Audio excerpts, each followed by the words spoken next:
É aquele meme, né? Que é o super-herói perguntando pro outro, pô, como é que você sobrevive à crise, né? Eu falei, esse é o nosso segredo, a gente está sempre em crise, né? Então você tem... Pior que é mesmo.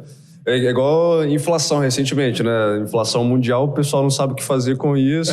Pô, a gente fala, essa inflação que a gente está vivendo aí, isso é fichinha, né? Tá. Esse episódio é um oferecimento de Grupo V3 e EMEG, em parceria com Hub Fucap e Fervo Digital. Começando mais um episódio do Gestor, o seu podcast quando o assunto é gestão prática. O Gabriel já sabe, nós trazemos aqui os melhores gestores capixabas e nacionais para uma conversa aprofundada sobre as melhores práticas de gestão para que você consiga traduzi-las para o seu negócio e, consequentemente, destravar todo o potencial de crescimento da sua empresa. Meu nome é Bruno Rigamonte. Eu sou Gabriel Feitosa, um entusiasta das boas práticas de gestão, do empreendedorismo capixaba. E hoje a gestora convidada é o Wendy Verjovski. Ela que é empreendedora, especialista em gestão pela FGV e atualmente CEO da WM Trade. A WM Trade, que foi fundada em 2004, é especializada em soluções de comércio internacional, focado na importação e na exportação, está presente em 16 estados, possui mais de 100 colaboradores e nos últimos 3 anos faturou mais de 15 bilhões. Tem atualmente em carteira mais de 160 clientes ativos. Wendy, muito obrigado por aceitar o nosso convite. Seja bem-vindo ao Gestor. Muito obrigada por poder participar. E a WM, ela é uma empresa com o propósito de descomplicar operações de comércio exterior, porque o comércio exterior ele é bastante complexo, tem vários intervenientes, e você organizar tudo isso e coordenar, e evitando gargalo, é um desafio. E de que forma? A gente entrega a solução logística e tributária para o melhor desenho de projeto dos nossos clientes. Né? Temos um atendimento altamente personalizado e ágil e somos super comprometidos com a excelência operacional nas importações. A AWM ela é focada em entregar solução personalizada. Isso, apesar da gente ser um dos maiores empresas de trading do Brasil, a gente não perdeu a nossa essência, que é entregar um atendimento personalizado para os nossos clientes, sempre preocupado com o micro e com o macro. Wendy, a WM é originária do Espírito Santo, está atuando em outros 16 estados. Você entende a vantagem competitiva hoje do Espírito Santo? A gente teve alguns ciclos, né, como o Fundap, como o próprio Invest hoje acaba sendo um foco, né, muito, muito grande das empresas. Como que você entende essa vocação do Estado enquanto vantagem competitiva? Além, obviamente, de estar posicionado no centro da costa, de ter uma posição interessante em termos de mercados consumidores, o Estado ele conseguiu criar políticas de incentivos, né, financeiro, tributário, etc., que ajudam, né, nessas vantagens competitivas. Assim. Você tendo uma atuação tão ampla em 16 estados, assim, o que você destaca enquanto vantagem competitiva para quem quer fazer pelo Espírito Santo? Por que fazer pelo Espírito Santo? Tenho que destacar a estabilidade econômica. Muitas vezes o brasileiro ele não gosta de se envolver com política, ele não gostava, né? Hoje eu vejo que tem uma participação muito maior, né? E o Estado ele tem uma estabilidade econômica muito interessante. Eu coloco essa como uma das grandes vantagens também do Estado, que tem uma característica nele próprio, que é ser um estado de uma população menor, então as conexões são muito, muito facilmente realizadas. Mas esse papel das instituições, né, enfim, instituições empresariais, o governo, etc., e a relação que se criou, principalmente nos últimos 20 anos, eu diria, né, que a gente, no início dos anos 2000, viveu uma situação mais crítica no Estado, mas Depois você teve justamente, né, bons governos, fortalecimento de instituições, e isso cria, de fato, um ambiente muito salutar para o empreendedorismo, né? E essa vocação do Espírito Santo enquanto plataforma logística também, né, acaba sendo mais uma fortaleza, né, que traz benefícios para o ambiente de negócio, para a estruturação de novos negócios. Isso é interessante porque muita gente não conhece o Espírito Santo ainda, né? Ou não tem... A gente acaba falando Vitória e é confundido com Vitória da Conquista, enfim, o que é muito discrepante em relação à relevância que nós temos realmente. Mas eu vejo que houve uma movimentação muito forte nos últimos anos da gente conseguir se colocar mesmo como um ambiente propício para negócios, e isso está muito ligado com instituições, como é o caso do Espírito Santo em Ação, enfim, que teve um papel relevante em conjunto com os governos que sucederam ali no estado também, né? Eu particularmente não sou aqui do estado, sou mineiro, o Gabriel também é mineiro, e a gente entendeu que vir para cá faria muito sentido forasteiros empreender, né? Que vieram para cá para empreender. Exatamente. E eu vejo que essa característica empreendedora está muito ligada com a sua história também, né? Se a gente for analisar os empreendimentos que você já teve o CRDO, né? E aí, que era uma empresa ali com uma carteira de clientes muito relevante aqui no estado, né? E empresa de diagnóstico por imagem, né? Então, e uma empresa de sucesso.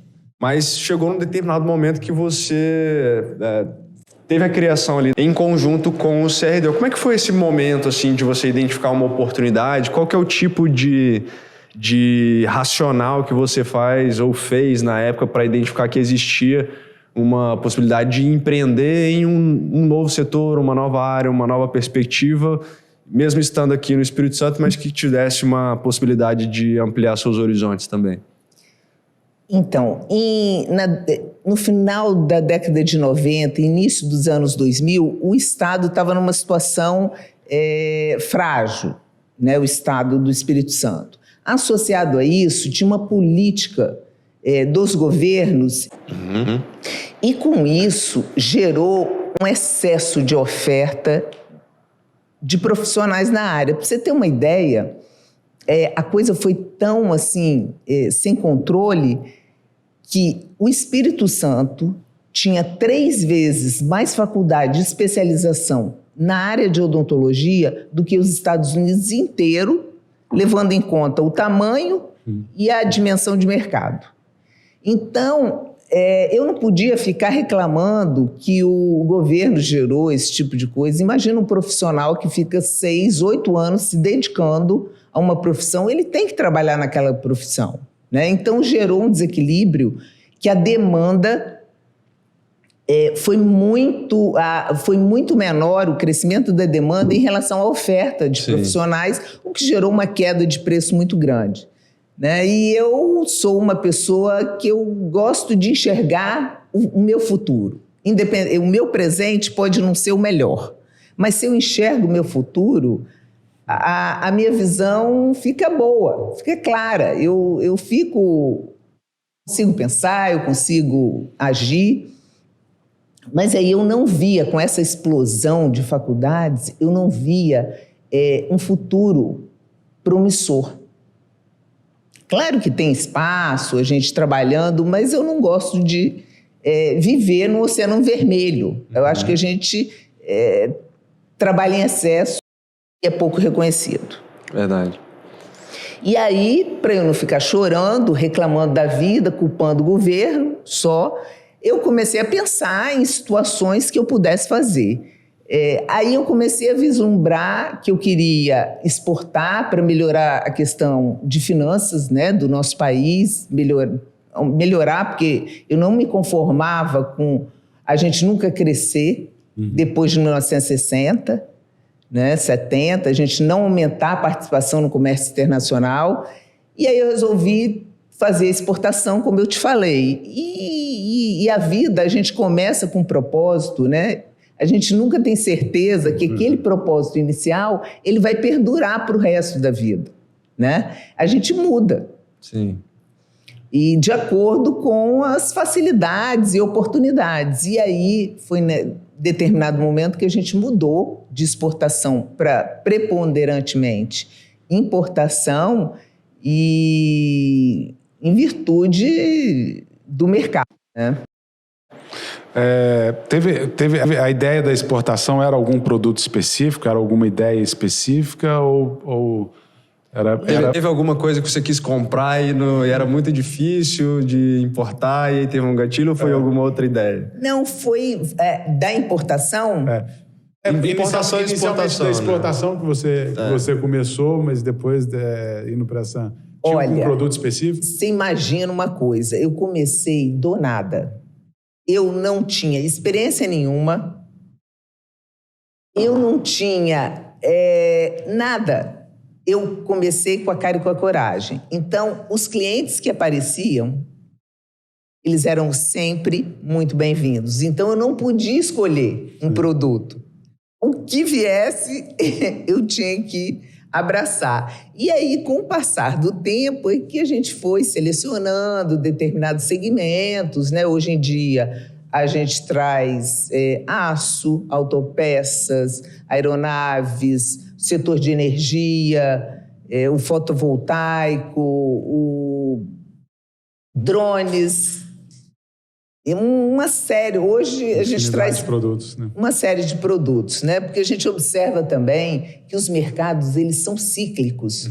Ora está em alta um produto, ora está em baixa, e isso foi uma coisa que me atraiu muito, porque o Brasil, ele vive em crise, né? Assim, ele viveu uma crise muito grande, né? O crescimento do Brasil é 0,05, desde 1985 para cá, ele anda de lado, né? Tem até aquele meme, né? Que é o super-herói perguntando pro outro, pô, como é que você sobrevive à crise, né? Eu falei, esse é o nosso segredo, a gente está sempre em crise, né? Então, você tem... pior que é mesmo. É igual inflação recentemente, né? Inflação mundial, o pessoal não sabe o que fazer com isso. A gente fala, essa inflação que a gente está vivendo aí, isso é fichinha, né? Tá barato. Você mencionou, Wendy, a questão das aeronaves e vocês acabaram se especializando, ou estão especialistas, né? Como você falou, é sempre uma questão muito cíclica, mas o Espírito Santo viveu um boom, né, de importação de aeronaves. Ao que você atrela o fato dessa explosão de aeronaves e como que você capturou essa oportunidade aí para ser um dos principais players importadores de aeronaves? Imagino que no Brasil aí, comparativamente, né, olhando para os outros estados também. Então, em 2010, eu vislumbrei a possibilidade de importação de aeronave.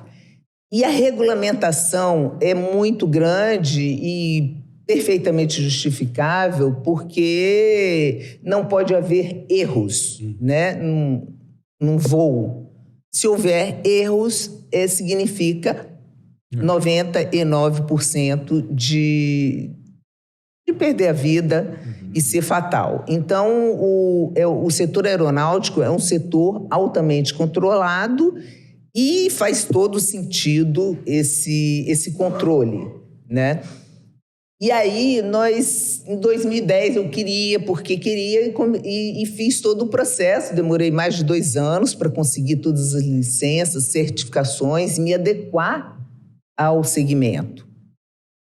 Mas aí eram operações esparsas, né? Com o desenvolvimento do agro, o mercado deu um boom, porque o agro cresceu muito e o Brasil é muito importante no agro, tem alta produtividade, né? A gente é competitivo internacionalmente. E aí o agro crescendo muito, do governo passado, né, para cá, ele cresceu muito, então automaticamente potencializou o setor aeronáutico em virtude de facilidade de deslocamento para as fazendas, né? Mas nós temos que admitir que nós temos o benefício fiscal mais antigo do Brasil, isso facilita, né?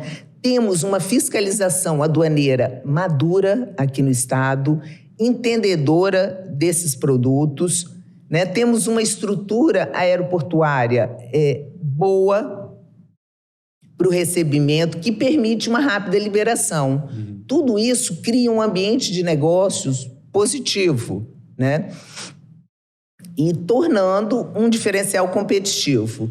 E o governo do Estado, ele mantém um amplo diálogo com o setor de comércio exterior, né? E com isso, ele dá uma estabilidade necessária para o empresário investir aqui no Estado. Então, por isso que hoje o Estado ele tem uma performance de importação de aeronave diferenciada em relação a outros estados. O que você comentou em relação ao agro, por exemplo, tem alguma iniciativa específica que você, ao enxergar essa oportunidade, lá em 2010 de aeronaves, mas se a gente for mais recentemente no último governo, ligado ao agro, alguma iniciativa, alguma coisa relacionada ao seu processo de gestão ou a uma forma de prospecção de pessoas ligadas ao agro ou empresas ligadas ao agro, de forma a pavimentar esse tipo de importação de aeronaves para empresas ligadas ao agro ou algum outro tipo de solução que você fornece, que não seja apenas a aeronave, mas que em função dessa proximidade com o agro você consegue oferecer também?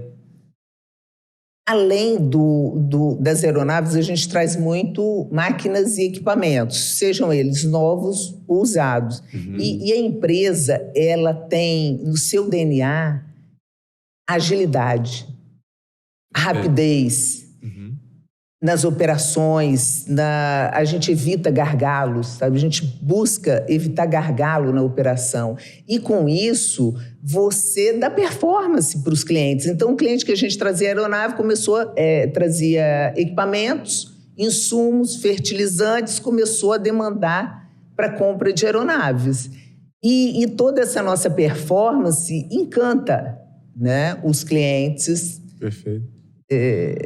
Porque todo mundo quer uma operação agilizada. Eu confesso que vendo inclusive o LinkedIn da WM, né, eu tentei fazer essa conexão, né? Agora está bem mais claro do segmento de aeronaves, né, que por si só uma unidade, uma aeronave deve custar o quê? Uns 50 milhões, 60 milhões, alguma coisa assim, deve ser um faturamento muito alto. E eu tentava conectar, falava, o que eu vi vocês nos dois eventos agora recentes, né? No evento ligado à aeronáutica e o evento ligado ao rural, né? Ao agro, né? Eu ficava pensando, qual que é a conexão? Acho que agora está mais claro, né? Esse processo de importação de máquinas e equipamentos, depois, naturalmente, a questão da evolução do agro e de aeronaves, né? Para deslocamento e tal. Isso, pelo menos para mim, eu me identifico muito com isso. Um dos valores da minha empresa é celeridade. E acho que se a gente tem hoje uma quantidade de informações muito grande disponíveis... Achei que você ia falar que era por causa da aeronave. Eu me identifico muito com isso, porque já importei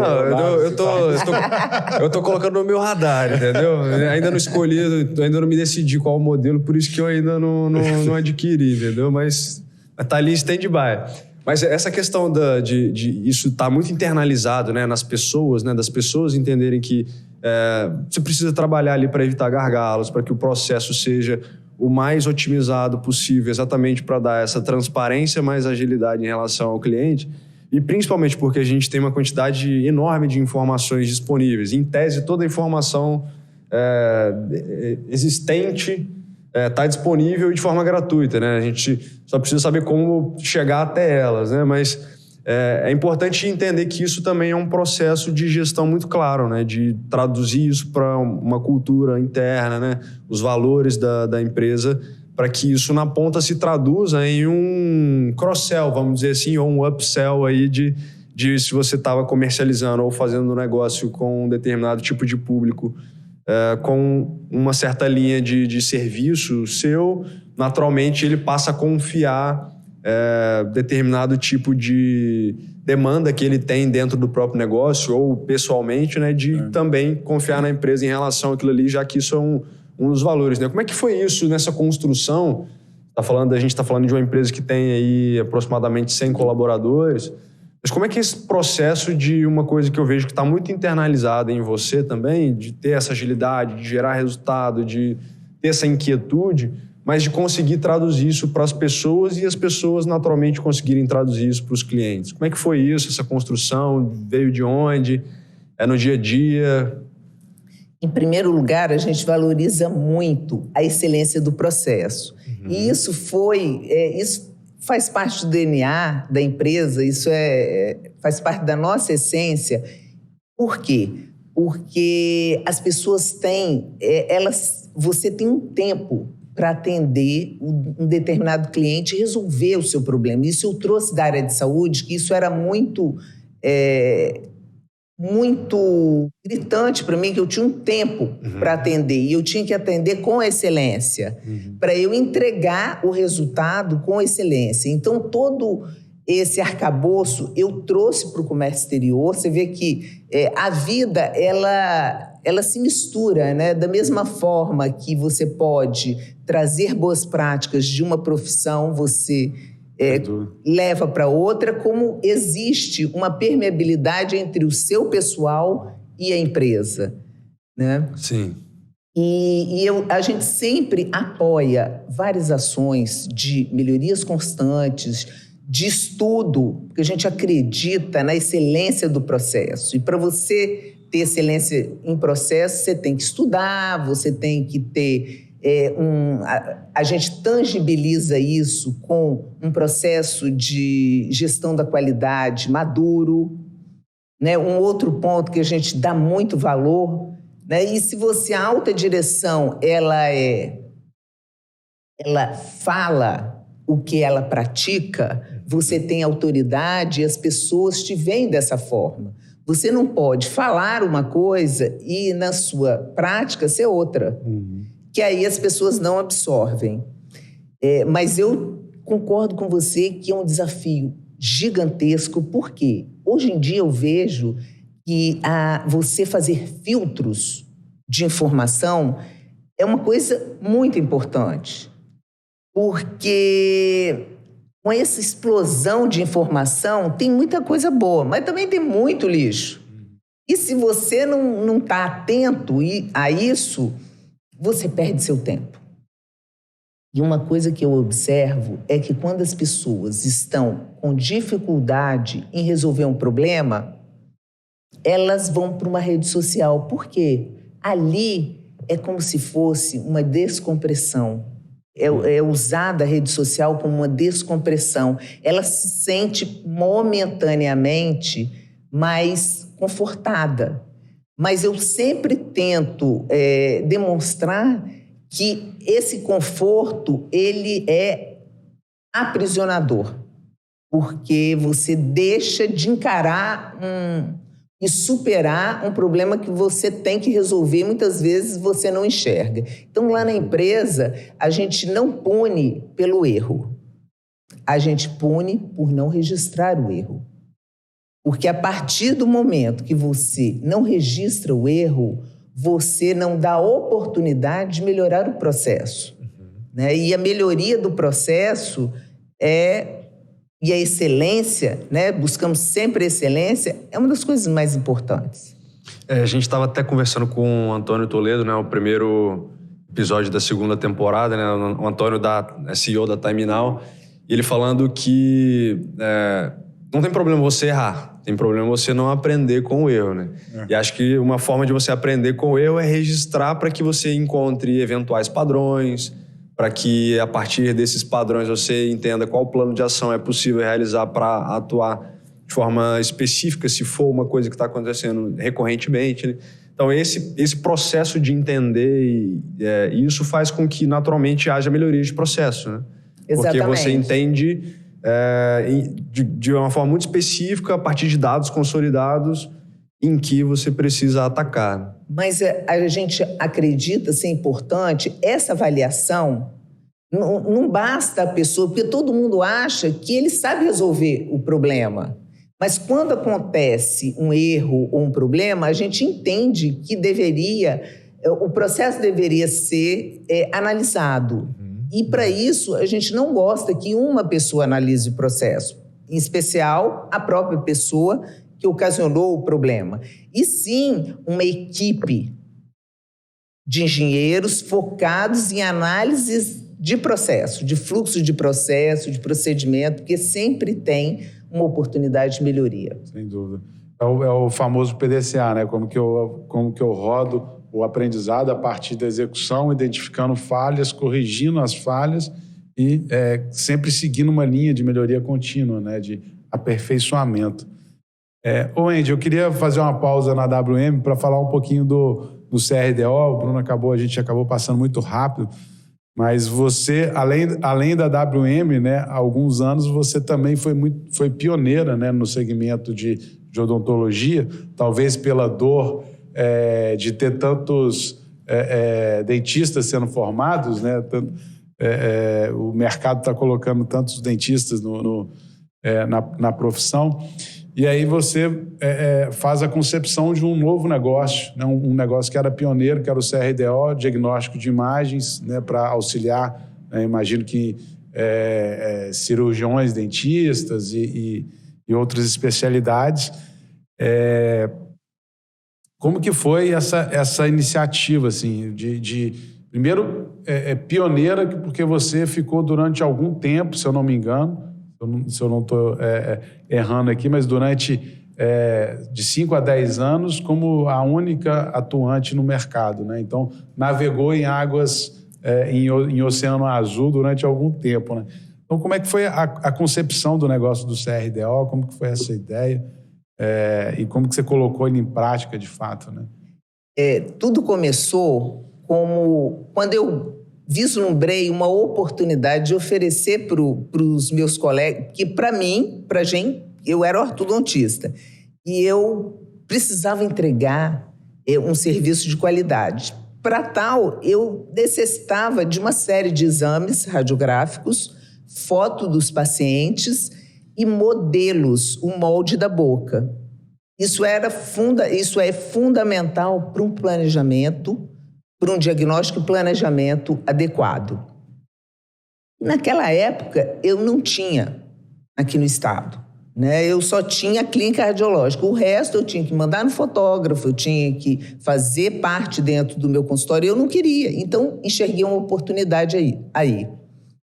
Uma outra coisa que eu sempre penso no meu futuro, né? E eu falei assim, se acontecer algum acidente com as minhas mãos, como que eu vou poder trabalhar? Exercer a profissão. Exercer a profissão que eu fiquei 8 anos me dedicando.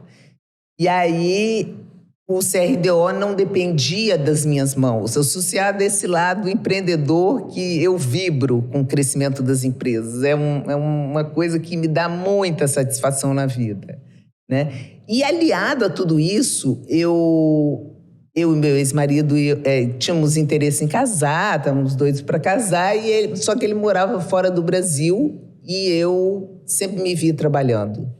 Aí eu falei com ele que eu não seria uma boa mulher se eu não trabalhasse. Eu tenho que ter desafios para me sentir mais completa, feliz. E aí eu propus para ele, vamos montar uma clínica, você toma conta da parte financeira e administrativa e eu pela parte técnica. Aí fui estudar e montamos, foi uma empresa que a gente foi referência, fomos pioneiros no Brasil também na teleradiografia. Na época era super condenado, as pessoas... Hoje em dia é uma prática regulamentada e aí a gente tinha clientes de norte a sul do país, oferecia diagnóstico para lugarejos do Amazonas. E isso foi muito interessante durante muitos anos, trabalhamos 20 e poucos anos nesse segmento, mas aí com a explosão das faculdades e o mercado muito competitivo, aí eu resolvi montar essa outra empresa, né? Multiempreendedora, né? Porque Isso. Você, a gente vai falar um pouquinho disso também, você fez a venda do CRDO em 2017, mais ou menos, e a WM foi criada em 2004. Então, durante 13 anos aí, 10 a 13 anos, você conduziu 2 negócios que estavam em franca expansão, né?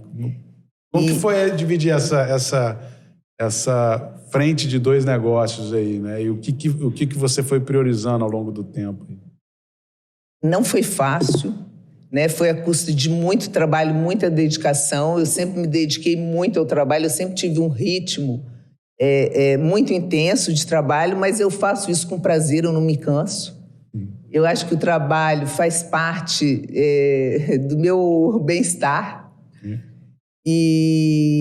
Mas eu precisava de uma segurança no comércio exterior para eu poder optar ou por um ou por outro, né? Então, eu tive uma série de muitos anos para eu me sentir segura e poder vender uma empresa de sucesso e estar numa condição de estabilidade na outra.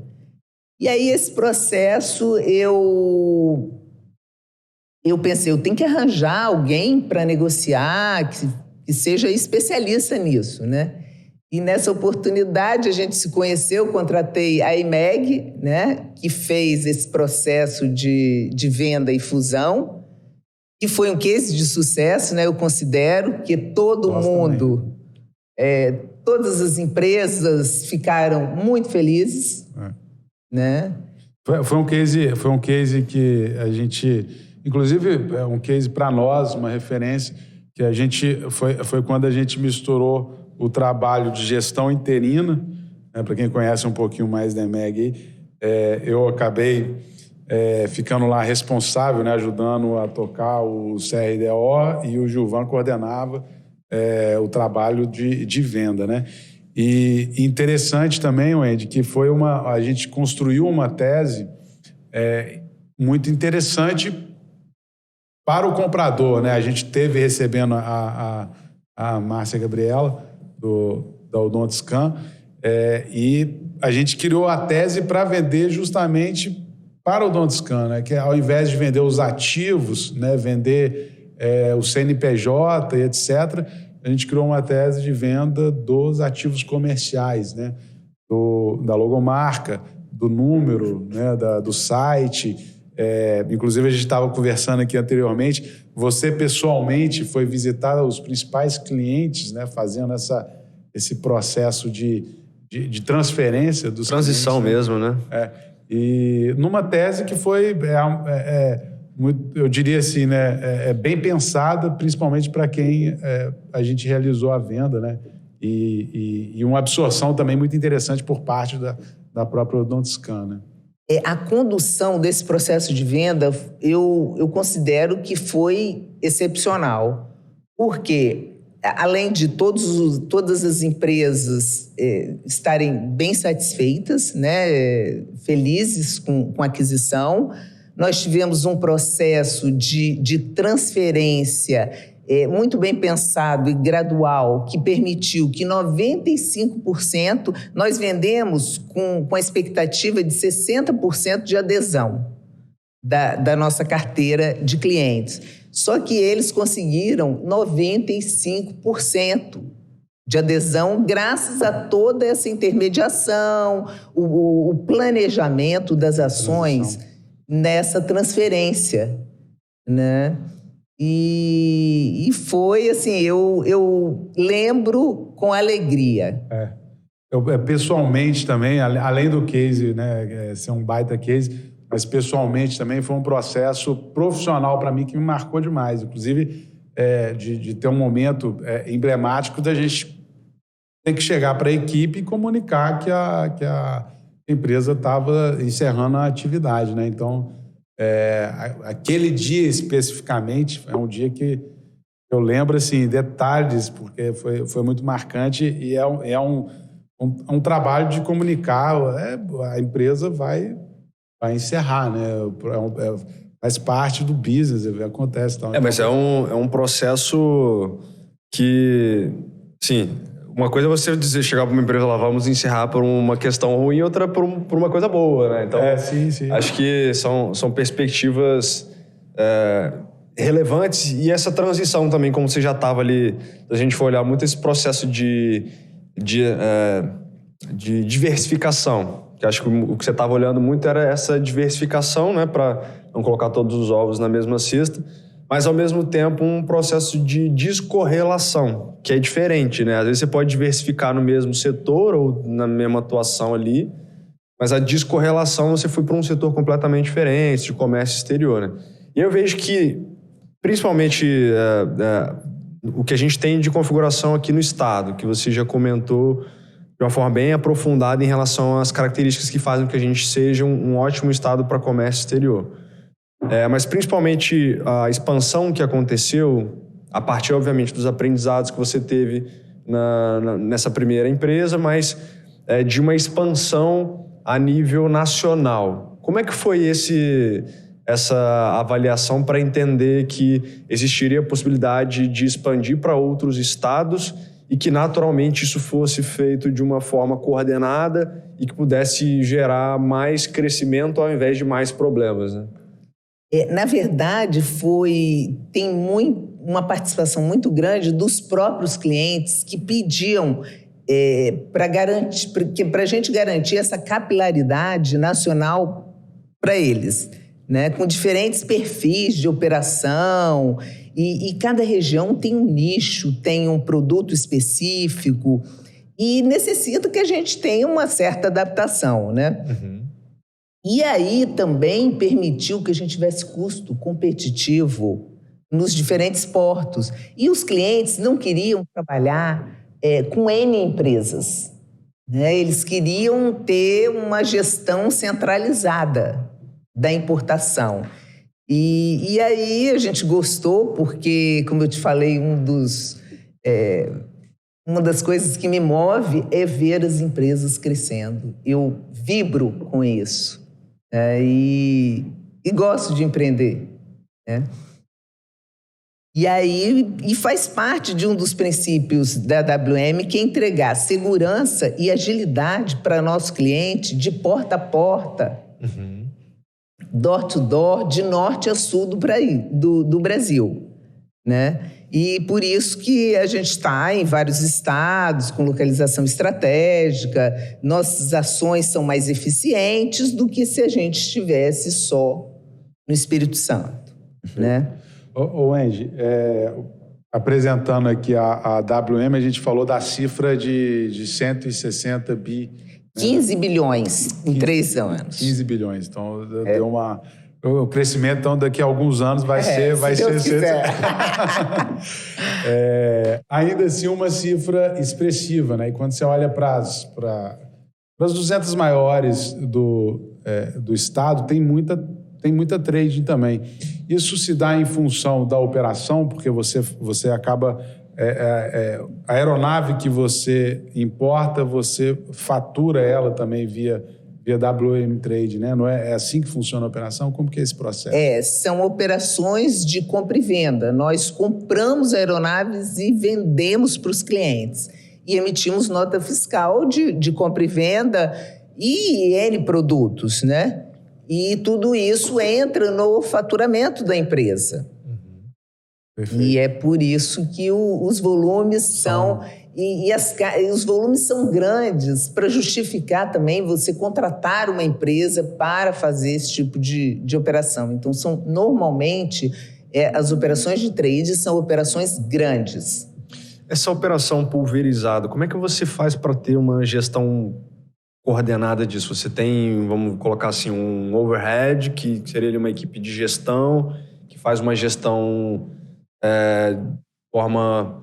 unificada a partir dessas diferentes abordagens em diferentes locais, ou em cada local você tem, de certa forma, ali uma equipe que atua especificamente? Como é que é isso? Na verdade, a gente concentra o controle do Brasil todo no Espírito Santo.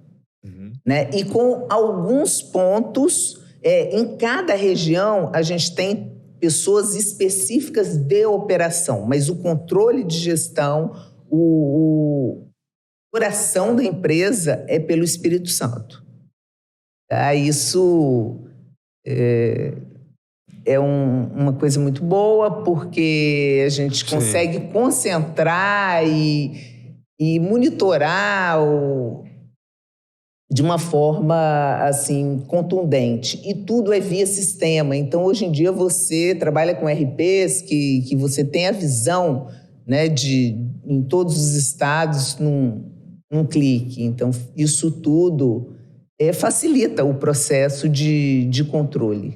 Isso fez com que, por exemplo, as suas filhas se interessassem em estar no negócio, dessa proximidade? Como é que foi esse processo aí de uma segunda geração se interessar em atuar também no negócio? Olha, esse é um ponto curioso. Porque em momento algum eu pensei em trazer minhas filhas para a empresa. Muito pelo contrário, eu tinha medo de afetar a relação. A gente tem uma relação familiar, assim, mágica, excelente, de convivência. A gente não briga. Não tem aquelas brigas e desentendimentos. E eu morria de medo, eu sempre cuidei para que a família não tivesse um ambiente tóxico e negativo, tanto na família quanto na empresa. E então eu não queria que minhas filhas fossem para a empresa para não comprometer esse lado tão mágico que a gente tinha. Mas, na verdade, esse movimento partiu delas. Elas trabalharam, se formaram e chegou um momento, acho que depois de 7 anos, 5 anos, que trabalhavam para outras empresas, falou, eu vou entrar na empresa. E aí eu falei, tá bom. De certa forma, acaba sendo uma... a gente já conversou em alguns episódios sobre a questão da sucessão, né? Que você...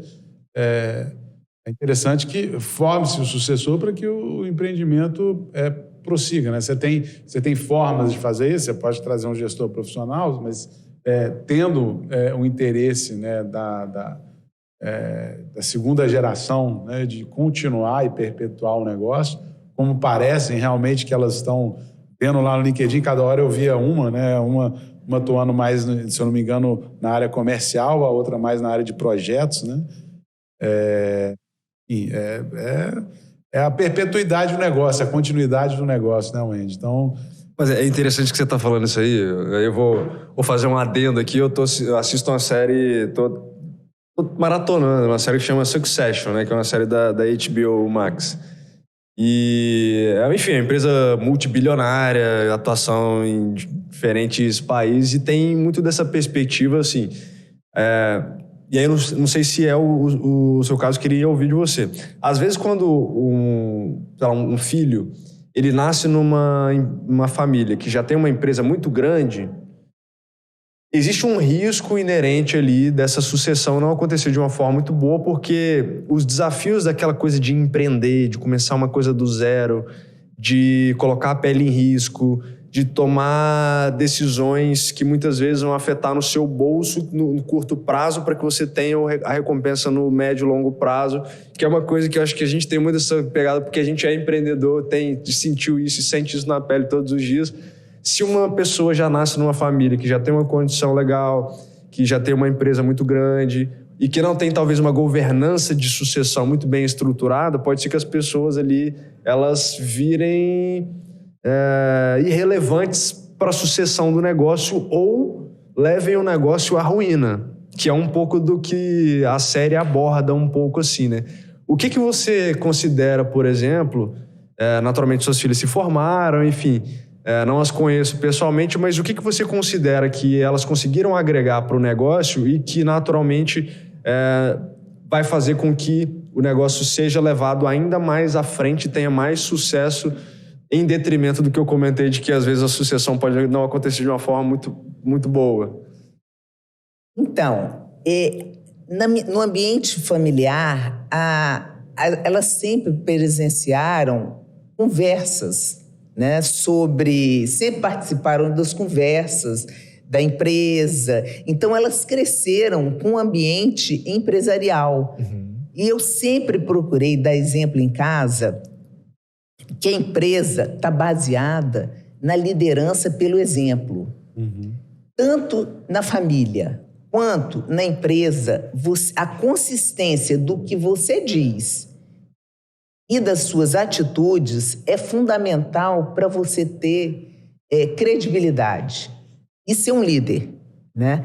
E eu nunca exigi, nem na empresa e nem em casa, um comportamento que fosse oposto do que eu dava. E por isso o processo se tornou natural, eu sempre valorizei o trabalho, sempre elas me viram trabalhando muito. Então, o exemplo que elas tinham era de relações verdadeiras, com propósito, e com diálogo. E com muito suor. E hoje eu fico feliz por contar com elas ao meu lado, porque me ajuda muito. Né? Mas eu tenho que levar em conta que elas foram muito bem formadas. Elas sempre amaram estudar. Eu sempre criei um ambiente de estudo em casa. Então, tanto no ensino fundamental quanto na faculdade, elas foram muito bem formadas, né? E no ambiente familiar, a gente sempre valorizou o estudo, a excelência, o crescimento profissional baseado em estudo, na formação, na garra. Elas sempre me viram como eu e o pai, com muita garra para conquistar as coisas e dedicação, como os propulsores de uma realização e um sucesso profissional. Então, meio que foi assim, por osmose. Andy, é muito bacana ter você aqui, receber você aqui no Gestor. De novo, impressiona pelo o case de dois grandes empreendimentos, né, e a sua liderança. Uma mulher forte, né, decisiva, aguerrida. Eu que trabalhei com você, te conheço bem.